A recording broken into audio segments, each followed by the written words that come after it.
함께 나누실 말씀 마태복음 5장 10절입니다. 마태복음 5장 10절 함께 읽으시겠습니다. 시작.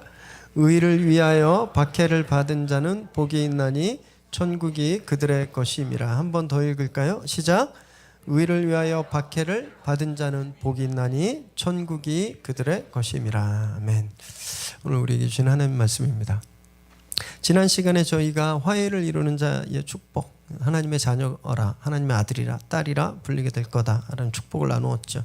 화해를 이루기 위해서는요, 예수님처럼 권리 포기가 있어야 됩니다. 권리 포기.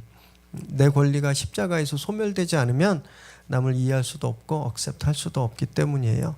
우린 샬롬 메이커가 되어야 하는 거죠. 나를 포기할 때 피스메이커가 될 수 있는 겁니다. 오늘은 8번째 복에 나눕니다. 그러면서 저희가 지금까지 8주 동안, 사실은 9주죠. 맨 첫 번에 팔복의 서원에 대해서 우리가 나눴기 때문에, 그러나 이 8주 동안 8가지 복에 대해서 나눴던 이 말씀이 마치게 됩니다. 그리고 다음 주는 이 팔복 전체를 정리하면서 또 5장, 6장, 7장에 나타나 있는 산상수훈의 말씀을 통해서 이 복된 삶의 실천편, 이게 텍스트라면 이제 전과 들어보셨어요? 전과? 네. 세대 차이가 나는군요. 이 실전편에 대해서 저희가 말씀을 나누고 팔복의 말씀 10주간의 이 말씀을 다 정리하게 될 것입니다. 이 팔복의 말씀을 보면 이 말씀 중에 동일한 복이 주어지는 말씀이 2개가 있습니다. 천국을 보상받게 되는 축복, 이 2가지예요. 맨 처음 복과 맨 나중 복. 그래서 5장 3절, 그리고 오늘 본문을 우리가 한번 읽어보실까요? 시작. 심령이 가난한 자는 복이 있나니 천국이 그들의 것이며 의를 위하여 박해를 받는 자는 복이 있나니 천국이 그들의 것임이라. 여는 말과 닫는 말이 동일하죠. 이 히브리 문학의 아주 독특한 전형적인 구조입니다. 예수님이 이 문학 구조를 사용하셔서 천국 복음으로 팔복의 메시지를 여시고 천국 복음으로 팔복의 메시지를 닫고 계시는 거예요. 굉장히 중요하기 때문에. 그래서 이 사실 팔복의 말씀들은 천국에 대한 말씀이다, 이렇게 제가 설명드렸죠. 천국 시민으로서 이 세상에 어떻게 살아야 되는지 그 8가지 애티튜드, 그거에 대한 말씀이 팔복의 말씀이다, 이렇게 말씀드렸는데, 왜 주님이 천국에 대해서 이렇게 강조하셨을까? 이 천국을 왜 중요하게 생각하셨을까? 이스라엘 사람들은요, 지금 로마의 지배를 받고 있었습니다. 로마의 지배를. 그런데 그들이 그전에도 아주 오랫동안 로마의 외세의 지배를 받았어요. 주전 587년도에 바벨론의 느부갓네살 왕이 유다를 멸망시키면서 그 후로 나라 없이 강대국의 식민지 생활을 했습니다. 북이스라엘은 그 기원전 722년에 아수르에 멸망하게 되죠. 그들이 수백 년 동안 나라를 빼앗기고 주권을 빼앗기고 그렇게 살았던 거예요. 그럼 그들에게 가장 큰 소망이 무엇이었을까요? 저희 일제시대 가장 큰 소망이 무엇이었을까요? 우리 애가 경성제국대 가는 거? 아니었죠. 네. 우리나라가 독립하는 게 이 민족의 염원이었어요. 그건 겨우 몇십 년, 40년 식민지 생활하는데도 그게 가장 염원이었다면 500년 이상을 주권 없이 살았던 이들에게 얼마나 그 열망이 컸겠습니까? 민족의 염원이었어요. 나라가 독립하고 그 옛날 가나안 일대를, 소아시아 일대를 막 호령했던 다윗 왕국과 같은 그런 강한 왕권이 회복되는 건 이것이 그들의 민족의 염원이었습니다. 그래서 당시에도 우리나라에도 뭐 보수당 진보당 있는 것처럼 당시에도 유대 내에도 보수당 진보당 그다음에 혁명당 다 있었습니다. 그런데 이 정파를 떠나서 그들이 한결같이 염원했던 것이 나라의 회복이었어요. 다윗 왕국의 회복. 그런데 주님이 그들에게, 야, 다윗 왕국의 회복이 진짜 축복이 아니야 라고 말씀하시는 겁니다. 진짜 축복은 그냥 차로 달려서 하루면 가는 그 정도의 영토, 그 정도 땅의 회복이 아니라 끝을 알 수 없는, 영원히 망하지 않는, 아무도 빼앗아갈 수 없는 하나님의 임재가 가득한 나라, 그 천국, 그 천국의 회복이 진짜 축복이다, 이 말씀을 계속 하고 계신 거예요. 그래서 이것이 팔복의 핵심인 동시에 예수님께서 공생애에 우리에게 해주셨던 메시지의 핵심입니다. 이 코어 메시지라는 거예요. 주님이 공생의 첫 설교를 하시면서 이 천국의 선포를 그래서 하신 거예요. 마태복음 4장 17절 읽습니다. 시작. 이때부터 예수께서 비로소 전파하여 이르시되 회개하라 천국이 가까이 왔느니라 하시더라. 예수님이 공생에 처음 시작하시면서 첫 설교가 회개하라 천국이 가까이 왔느니라 하는 거예요. 왜냐하면 이 백성들이 목숨보다 더 소중하게 구해야 될 것이 있는데, 그들이 정말 목말라 하고 찾아야 될 것이 있는데 눈이 멀어서 그걸 못 보고 있는 거예요. 마음이 다쳐서 그걸 느낄 수가 없는 거죠. 그래서 엉뚱한 걸 구하고 있으니까 봐라 지금 천국이 너희 코앞에 와 있다라 그러는 거예요. 가까이 왔다라는 말의 원어적인 표현은요, 요 코끝에 닿을 정도로라는 뜻을 가지고 있습니다. 얼마나 가깝겠습니까? 주님이 그렇게 천국에 대해서 선포하셨어요. 그런데 주님이 이 천국에 대해서 다른 예화에서는요, 이 천국, 그렇게 가까이 와 있는 천국, 이 천국에 들어가려면 어떤 것이 필요하다라는 말씀을 우리에게 주셨는데, 이게 좀 깁니다. 그런데 저희가 이 스토리 너무 쉬우니까 잘 이렇게 머릿속에 한번 그려보시면서 함께 읽기를 원하는데, 마태복음 25장 1절에서 13절, 무려 1절에서 13절까지 말씀이에요. 우리 한 목소리로 쭉 한번 읽어보실까요? 시작. 그때에 천국은 마치 등을 들고 신랑을 맞으러 나간 10 처녀와 같다 하리니 그 중에 5은 미련하고 5은 슬기 있는 자라. 미련한 자들은 등을 가지되 기름을 가지지 아니하고 슬기 있는 자들은 그릇에 기름을 담아 등과 함께 가져갔더니 신랑이 더디 오므로 다 졸며 잘세.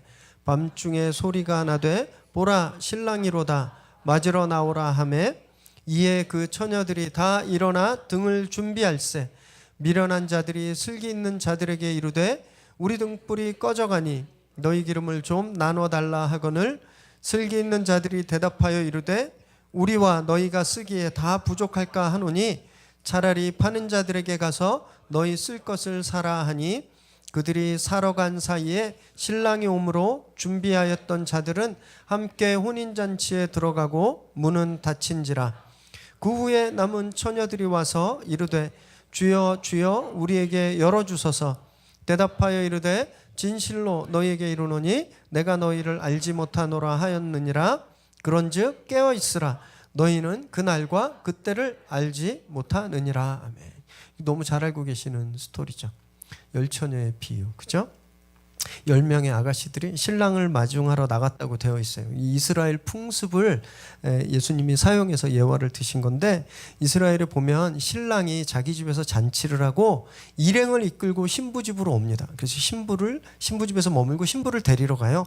이때 신부의 들러리들 10명이 그 오는 신랑을 마중하는 거예요. 기다리고 있는 거예요. 이걸 주님께서 이 이야기를 하시는 거예요. 여기에 숫자 10이 굉장히 중요한 의미를 가지고 있습니다. 성경에서 10은요 완전수를 뜻해요. 다 만수, 가득 찬 숫자, 빈 곳이 없이 다 찬 거예요. 전체를 말합니다. 전체를. 예수님 그래서 여러 비유를 통해서 10이라는 숫자를 사용하셨어요. 달란트의 비유 아시죠? 5달란트 받은 종이 어떻게 됐어요? 몇 달란트 남겼어요? 10달란트 남겼죠. 그리고 다른 비유에서는 10명의 종에 대한 비유를 하시고 또 10명의 드라크마, 10 드라크마에 대한 비유도 하셨어요. 이 10이라는 단어를 많이 사용하셨어요. 유대인들도 이 10의 의미가 굉장히 중요합니다. 유대인들이 어떤 종교 집회를 열기 위해서, 예를 들면 뭐 우리 교회로 말하면 재직회, 공동의회, 뭐 이런 당회, 이런 집회를 만들기 위해서 최소한 요구되는 정족수가 10명이었습니다. 10명. 장례식, 결혼식에 들러리도 10명을 세웠어요. 이 가득 찬 거라는 거예요. 가득 찬 것. 이런 의미로 이 비유를 해석해 보면 이 10 처녀란 예수님을 기다리는 가득 찬 사람들이라는 뜻을 가지고 있습니다. 예수님을 기다리는 모든 사람들, 가득 찬 사람들. 그러니까 모든 믿는 자들을 말하는 거예요. 그 10명의 처녀예요. 예수님을 믿고 예수님을 기다리는 우리들, 지금 이 시간 예배드리고 있는 이 세상의 모든 교인들, 자기가 예수 믿는다고 생각하는 사람들. 문제가 생긴 거예요. 신랑이 너무 늦게 오네요. 아무리 기다려도 안 와요. 그랬더니 기름을, 여기서 미련한 처녀들이라고 했는데 기름을 많이 준비하지 못했던 이 5명의 자매들의 기름이 떨어져 가는 거예요. 그래서 옆에 넉넉하게 기름, 아주 드럼통에 기름을 준비한 자매들에게 기름을 좀 나눠달라고 했습니다. 나눠달라고. 그랬는데 거절했어요. 냉정하게. 야, 우리가 줬다가 우리 기름도 모자르면 어떡해. 너네 그냥 차라리 가서 사. 그래서 이 5명이 기름을 사러 간 사이에 신랑이 온 거죠. 결혼식장의 문이 닫힌 거예요. 그리고 그 기름을 사러 가서 어떤 자매들은 이 결혼식장에 들어가지 못합니다. 저는 처음에 이 비유를 대했을 때 이해가 안 됐어요. 굉장히 이상했습니다. 왜냐하면 예수님의 가르침과 너무 다른 거예요. 예수님의 가르침. 예수님의 가르침의 테마가 무엇이죠? 예수님이 늘 우리에게 해주시는 말씀이 포기해라. 양보해라. 오른뺨 맞으면 2대 때려라가 아니라 왼뺨도 돌려대고 하나를 달라면 하나를 더 줘라. 심지어는 이렇게까지 말씀하셨는데 요한복음 15장 13절 읽겠습니다. 시작. 사람이 친구를 위하여 자기 목숨을 버리면 이보다 더 큰 사랑이 없나니 목숨까지 주라고 말씀하신 거예요. 이 예수님 메시지의 메인 테마입니다. 그러면 이 비유에서는 5명의 기름이 떨어져가는 5명의 자매들이 기름을 좀 나눠줘 하면 어떻게 써야 돼요? 여기 있어 이러고 줘야 되잖아요. 기름뿐만이 아니라 야 차라리 이 등불도 가져가, 다 주어야 되잖아요. 목숨까지 주라고 하셨는데 그깟 등불이 뭐라고. 성경은요, 예수님의 가르침대로 따르지 않은, 기름을 나눠주지 않은 이 5명의 아가씨들에게 아무런 책망의 말씀도 없다는 거예요. 오히려 기름이 떨어진 이 자매들을 책망하고 있는 겁니다. 책망하고. 이해가 안 되는 거예요. 왜 그럴까? 다 주라고 하셨는데 왜 이 비유에서는 주지 않은 자들이 칭찬을 받을까? 그러면서 제가 이 주인공, 이 스토리, 이 드라마의 주인공을 깨닫게 됐습니다. 이 비유의 주인공이 누구일까요? 신랑일까요? 아니면 10처녀들 또는 결혼식? 이 비유의 주인공이 기름이었다는 걸 깨달은 거예요. 기름. 예수님이 이 10처녀의 비유를 통해서 기름에 대해서 말씀하시는 거예요. 기름. 나눠주고 싶은데 나눠줄 수 없는 것이 있다라고 말씀하시는 거예요. 목숨은 줄 수 있지만 줄 수 없는 것이 있다라는 것, 그게 기름이다라는 말씀을 우리에게 하시는 거예요. 천국에 들어가기 위해선, 천국을 소유하기 위해선 그게 필요하다라는 거예요. 목숨보다 귀한 것, 나눠주고 싶어도 나눠줄 수 없는 것, 그것이 필요하다라는 거예요. 그것이 기름이에요. 여러분, 이 기름이 무엇인지 한번 보실까요? 오늘 본문을 한 번 더 읽겠습니다. 시작. 의를 위하여 박해를 받은 자는 복이 있나니 천국이 그들의 것임이라. 10처녀의 비유에서 말씀하고 있는 기름은요, 의를 위하여 받은 핍박이.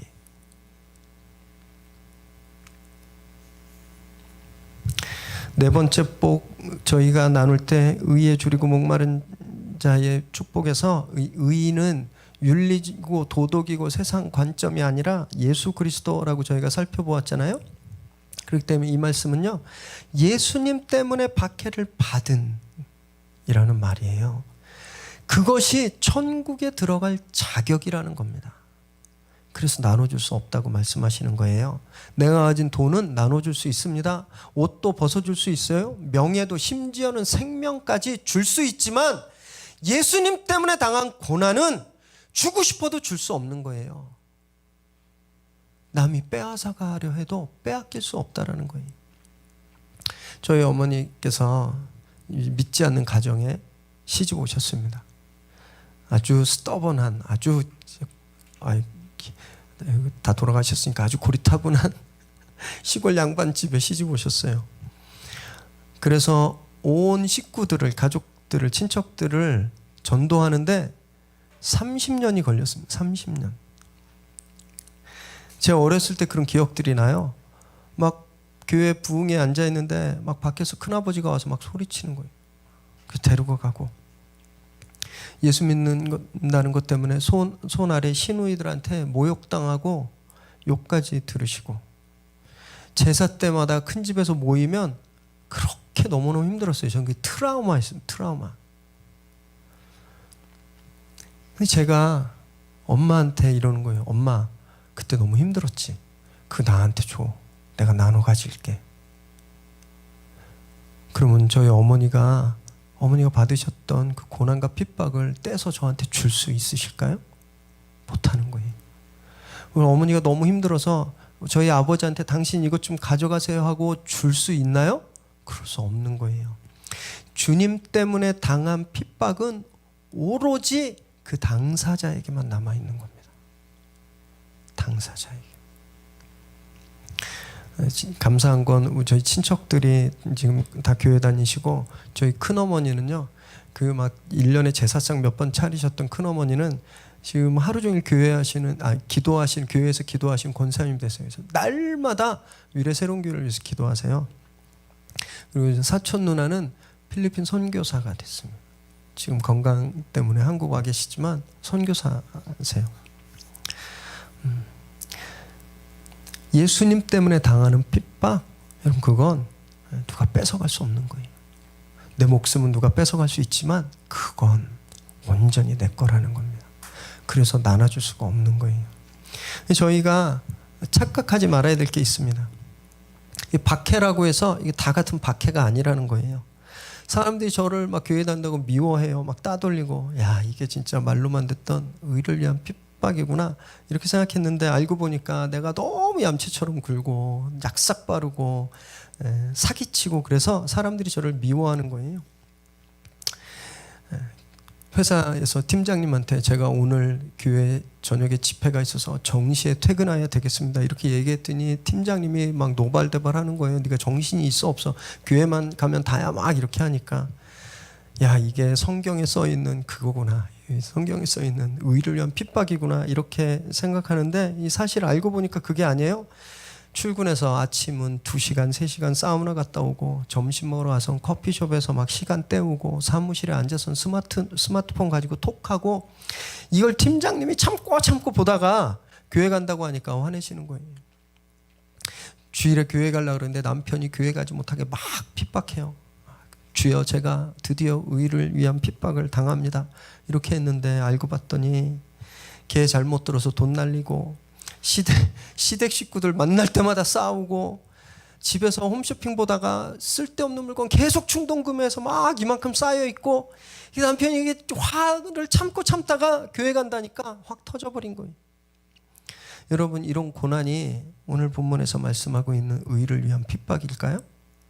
여러분, 지금 우리 교회가 지금 의로움 때문에, 예수 이름 때문에 핍박당한다고 생각하세요? 제가 지난주에 설교를 너무 세게 해가지고 일주일 내내 기도했습니다. 네, 좀 상처 안 받는 성도님들 놀란 마음 좀 가라앉히라고. 다시 반복하진 않지만, 여러분, 우리 교회가 그런 잘못을 해서 지금 비난당하는, 우리 죄의 대가를 받는 거예요. 죄의 대가. 의를 위한 핍박이 아니에요. 여러분, 우리의 잘못, 우리의 실수, 우리의 어리석음, 내 모자름 때문에 당하는 건 예수님 때문에 당하는 핍박이 아니라 그냥 내가 죄져서 그냥 당하는 당연한 대가라는 거예요. 착각하시면 안 돼요. 여러분, 의를 위한 핍박이 어떤 건지 아세요? 이런 거예요. 2007년도 3월에요. 방글라데시 잘랄푸르라는 곳이 있어요. 거기 자유침례교회가 있는데, 그 교회에 평신도 목회자가 있었습니다. 두랄 사카르라는 분. 이분이 예배 마치고 집에 오다가 모슬렘의 습격을 받아서 길거리에서 참수당하셨어요. 이분의 아내도 협박을 당했고 4명의 자녀들은 보육원에 맡겨졌습니다. 2013년에는요, 케냐의 리딤드 가스펠 처치라는 곳에 찰스 마톨레 목사님이 교회 안에서 의자에 앉은 채로 무릎에 성경이 놓여 있는 상태에서 총에 맞아 죽은 채 발견됐어요. 마톨레 목사님은 이미 협박 편지를 여러 번 받았대요. 더 이상 교회 하지 마라. 교회를 닫고 떠나라. 근데 그가 끝까지 교회를 지키다가 변을 당하신 거거든요. 비슷한 시기에 동아프리카의 펜타코스탈 처치 오순절 교회에서 에브라임 카다타 목사님이 예배 마치고 집에 오다가 숲속에서 목매달려서 행잉되었습니다. 그래서 살해되었습니다. 중동에서는 작년 4명의 선교사 자매가 살해당했고요. 23명의 기독교 지도자가 멕시코에서 4명이 콜롬비아에서 사망했어요. 현재 약 60개국에서 2억 명 정도의 기독교인들이 신앙 때문에 매를 맞고 수감되고 심지어 죽임을 당하고 있거든요. 여러분, 이게 의를 위한 핍박이에요. 오픈도어 선교회 보고서에 따르면요, 현재 인도는 힌두 과격 민족주의자들에 의해서 막 교회 폭파가 계속되고 있다면, 지지난주에 제 친구 선교사님 오셔서 인도의 사역지에 소개했는데 그분은 굉장히 안전한 곳에서 사역한 거예요.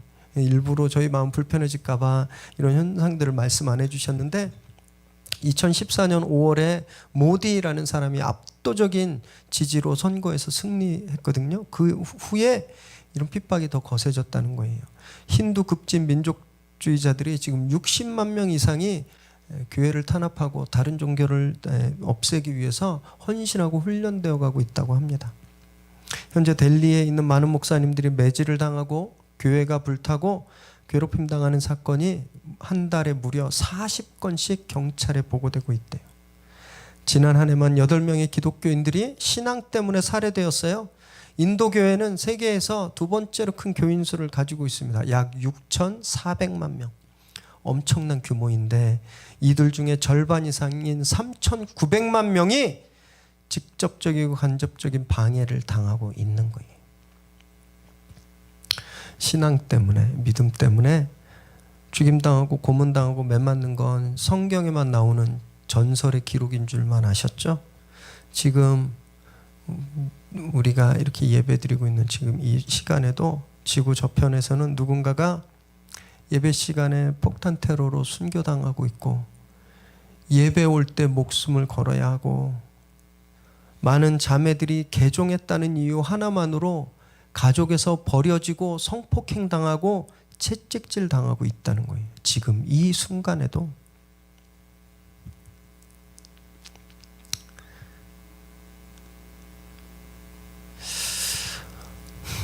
의를 위해 당하는 핍박은 이런 겁니다. 그래서 함부로 쓰면 안 되는 말이에요. 신문에 댓글 달린다고 함부로 우리가 세상에 핍박을 당한다, 이런 소리 하면 안 되는 거예요. 그러면 진짜 염치가 없는 겁니다. 진짜 염치가 없는 거예요. 너무너무 안타깝죠. 이런 비극이 없어졌으면 좋겠다. 다시는 이런 일이 안 일어났으면 좋겠다. 그런데 진짜 너무 절망스러운 건 성경이 정반대의 말씀을 우리에게 하고 계신다라는 거예요. 디모데후서 3장 12절 읽습니다. 시작. 무릇 그리스도 예수 안에서 경건하게 살고자 하는 자는 박해를 받으리라. 예수 제대로 믿으면 박해 받는다. 성경이 그렇게 말씀하고 계시는 거예요. 이 말씀을 바꿔서 해석해 볼까요? 예수를 아무렇게나 믿으면 박해 없다는 거예요.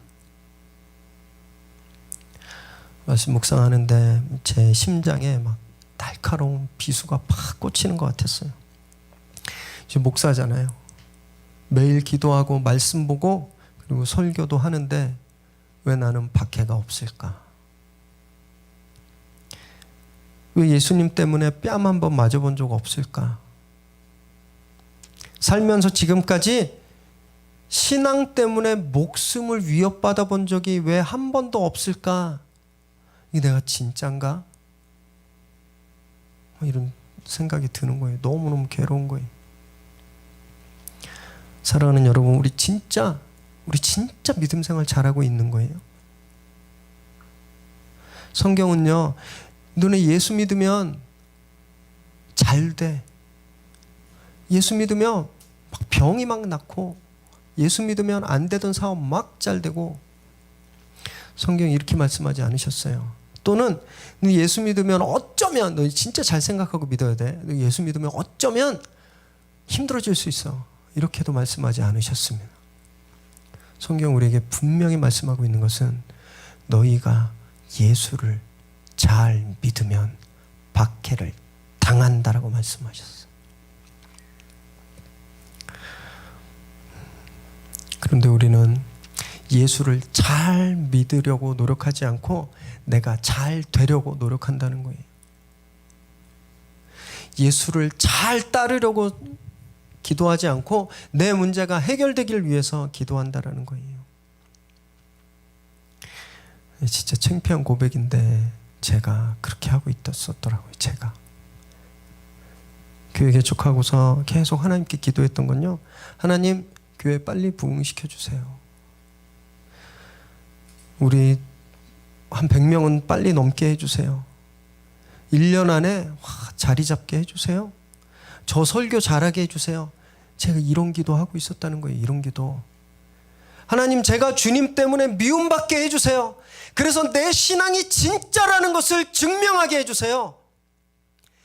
복음 때문에 매맞게 해주세요. 제가 이런 기도 한 번도 안 해봤다는 거예요. 제가 목사인데. 너무너무 하나님 앞에 회개했습니다. 여러분, 우리가 잘 되는 게 신앙이라면 예수님이 왜 오셔야 됐겠어요? 예수님이 오셔서 왜 채찍에 맞으셨겠습니까? 예수님이 왜 십자가에서 죽으셔야 했겠어요?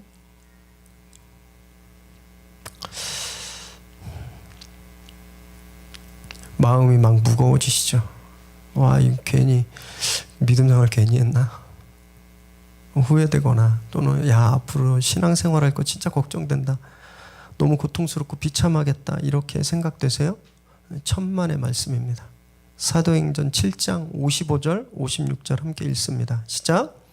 스데반이 성령 충만하여 하늘을 우러러 주목하여 하나님의 영광과 및 예수께서 하나님 우편에 서신 것을 보고 말하되, 보라, 하늘이 열리고 인자가 하나님 우편에 서신 것을 보노라 한데, 스데반이 공회에 잡혀서 순교당하기 직전에 그가 천국을 보게 된 거예요. 공회원들이 다 자기를 죽이라 그러고 다 자기 목숨을 위협하는 그 절박한 상황에 스데반 집사님이 천국을 봤어요. 그랬더니 그곳에 하나님의 영광이 가득한 거예요. 그 옆에 예수님이 계신 거예요.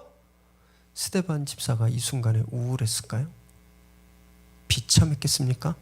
와, 내가 괜히 예수 믿어가지고, 내가 괜히 제비뽑기 잘못 뽑혀서 집사 돼가지고, 내가 공회에서 괜히 이런 말 해가지고 내가 이제 죽게 됐다, 너무 비참하다, 내가 운이 없다, 나는 불행하다, 그렇게 생각했겠습니까? 스데반이 천국을 보는 순간 그가 어땠을 것 같아요? 얼마나 황홀했겠어요. 이 세상에선 경험해보지 못했던 그 거룩한 환희가, 그 기쁨이 그를 지배한 거예요. 스데반 집사뿐만이 아니라 그 후에 박해로 인해서 로마의 콜로세움과 길거리에서 돌에 맞아 죽고 불에 타 죽고 사자에 찢겨 죽었던 그 수많은 신앙의 선배들이 저는 그 기쁨을 똑같이 경험했다라고 믿습니다. 여러분, 고난은요, 핍박은 우리를 죽이는 도구가 아닌 거예요. 우리에게 참된 기쁨을 알게 하는 통로라는 겁니다. 정말 놀라운 것은 이 박해가 부흥의 원동력이 되었다라는 거예요. 초대교회 스데반 집사의 순교로 시작된 박해 때문에 복음이 사방으로 퍼지게 되었습니다. 그리고 방금 전 말씀드렸던 아시아와 아랍권에 있었던 그 극심한 박해, 그것에도 불구하고 오히려 이슬람권과 인도, 중국의 교회들이 지금 부흥하고 있다는 거예요. 더 놀라운 사실은요, 조사에 따르면 이 종교 탄압 때문에 난민으로 유럽으로 건너간 그분들 때문에 지금 유럽의 교회들이 영적으로 다시 살아나고 있다는 거예요. 여러분, 이것이 축복이다라는 거예요. 주님이 그래서 이 8번째 말씀엔 특별히 부연 설명을 하고 계세요. 첫 번째부터 7번째는 부연 설명 없으셨는데, 이 8번째 축복엔 부연 설명을 하고 계신데, 마태복음 5장 11절 12절 읽습니다. 시작. 나로 말미암아 너희를 욕하고 박해하고 거짓으로 너희를 거슬러 모든 악한 말을 할 때에는 너희에게 복이 있나니 기뻐하고 즐거워하라. 하늘에서 너희의 상이 큼이라. 너희 전에 있던 선지자들도 이같이 박해하였느니라. 예수님 부연 설명하신 거예요. 우리가 무서워서 도망갈까 봐, 우리가 포기할까 봐. 야, 이게 저주가 아니야. 핍박을 당하는 건 너희 구약에 등장하는 이 선지자들의 반열에 드는 그런 영광인 것이다 말씀하고 계시는 거예요. 모세, 아브라함, 이사야, 엘리야와 같은 그런 자격을, 동등한 자격을 얻게 된다라는 거예요. 그래서 주님은 복음 때문에 당하는 핍박과 고난이 우리에게 기쁨이고 영광인 거다라고 말씀하시는 겁니다. 저에게는 너무너무 창피하죠. 진짜 조그만 불편한 거 있어도 못 참는 거예요. 만약에 교회 간다는 그런데 누가 뺨 때리면 막 고소한다고 난리 날 거예요. 옆집 사람이랑 갈등이 생겼는데 막 우리 집 문 앞에 붙은 교패, 위례 새로운 교회, 이 교패를 보고 당신 교회 다닌다는 사람이 왜 그래 막 이러면 막 흥분해서 너는 얼마나 잘났는데 뭐 너는 절에 다니냐 막 이러면서 막 퍼부을 거예요. 우리가 가지고 있는 기름통에 기름이 한 방울 막 떨어질랑 말랑 하는 순간에 사라져 버리는 거예요. 여러분 이제부터 억울한 일을 당하시면, 신앙 때문에 억울한 일을 당하시면 이렇게 생각하시는 거예요. 내 지금 기름이 쌓이고 있구나. 나한테 지금 기름이 쌓이고 있구나 생각하세요. 진짜 못 참겠으면, 정말 못 참겠으면 입으로 기름 떨어지는 소리를 내보세요. 또. 네. 내가 이것 때문에 천국에 간다 생각하시는 거예요. 스데반처럼 죽음의 순간에서 자기를 죽이려고 하고 돌을 들고 있는 사람들을 보고 저주를 퍼붓는 것이 아니라 눈을 들어 하늘을 보고 하늘의 영광을 받듯이 우리가 그 억울한 상황 속에서 눈을 들어 하늘을 보는 거예요. 그때 스데반에게 임했던 그 거룩한 기쁨이 우리를 지배하게 된다는 겁니다. 사랑하는 여러분, 천국은요 누구나 갈 수 있는 곳이지만 아무나 가는 곳이 아닙니다. 예수 그리스도의 말씀을 지킴으로 고통당하는 사람, 우상에게 절하기를 거부하고 불의와 타협하기를 거절해서 매맞는 사람, 하나님 나라와 복음을 위해서 전력 질주하다가 모욕당하는 사람, 예수 이름 때문에 명예가 상하고 사회적이고 정치적이고 경제적인 불이익을 당하는 사람, 이렇게 예수 그리스도 때문에 매맞고 찢긴 흔적, 스티그마, 이 흔적이 몸에 있는 사람, 이런 사람들이 천국에 가는 거예요. 나누어줄 수 없었던 기름처럼 나누어줄 수 없는 그 흔적이 우리 몸에 있어야 우리가 그 나라에 들어간다는 겁니다. 갈라디아서 6장 17절 함께 읽을까요? 시작. 이후로는 누구든지 나를 괴롭게 하지 말라. 내가 내 몸에 예수의 흔적을 지니고 있노라. 그래서 바울이 지금 자기의 흔적을 자랑하는 거예요. 내 안에 예수 때문에 새겨진 흔적, 내 몸에 있는 그것을 바라라고 말하는 겁니다. 여러분, 바울의 몸에 이 흔적이 어떻게 새겨졌는지 아세요? 고린도서 11장 23절에서 27절 함께 읽습니다. 시작. 그들이 그리스도의 일꾼이냐 정신없는 말을 하거니와 나는 더욱 그러하도다. 내가 수고를 넘치도록 하고 옥에 갇히기도 더 많이 하고 매도 수없이 맞고 여러 번 죽을 뻔하였으니 유대인들에게 40에서 하나 감한 매를 5번 맞았으며 3번 태장으로 맞고 1번 돌로 맞고 3번 파선하고 일주야를 깊은 바다에서 지냈으며 여러 번 여행하면서 강의 위험과 강도의 위험과 동족의 위험과 이방인의 위험과 시내의 위험과 광야의 위험과 바다의 위험과 거짓 형제 중의 위험을 당하고 또 수고하며 애쓰고 여러 번 자지 못하고 줄이며 목마르고 여러 번 굶고 춥고 헐벗었노라. 바울이 자기 몸에 새겨진 흔적이 이런 일 때문에 새겨졌다고 말하는 거예요. 죽을 지경에 처하도록 매를 맞고 몽둥이 타작을 당하고 테러의 위협을 당하고 그걸 다 몸으로 받아냈다는 거예요.